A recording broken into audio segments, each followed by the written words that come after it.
So the case of the plastic shaman, if you may, then is very close to the pretend Indian. Both operate off a list of symbols, and they are more concerned with the arrangement of these symbols and the display of these symbols than they are with the content and context behind these symbols.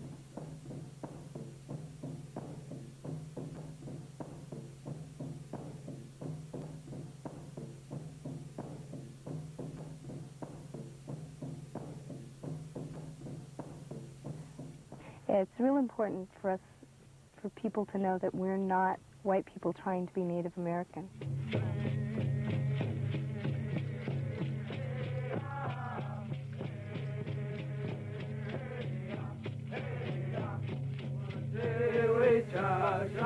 We laugh at you.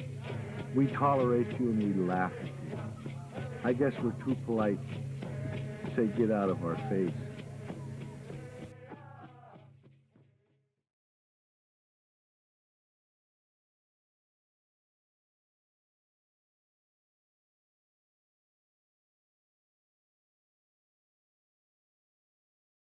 People that never had any connection to that religion. In order for that religion to survive, it must proselytize and it must attract members to it. One of the ways of attracting membership is with a great deal of pageantry, a great deal of extended symbol, a great deal of promise that symbols will reveal inner truth.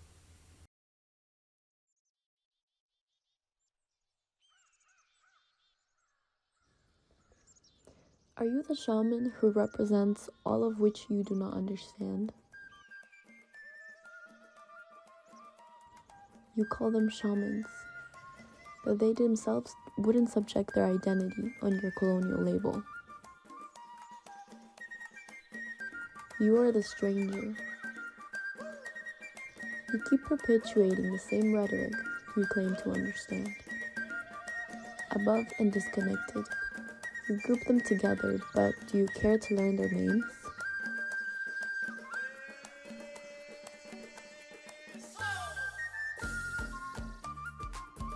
If you keep talking so loud, you will never be able to listen.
Me encanta esto, por ejemplo, jade, una jade que le llaman la planta de la fortuna.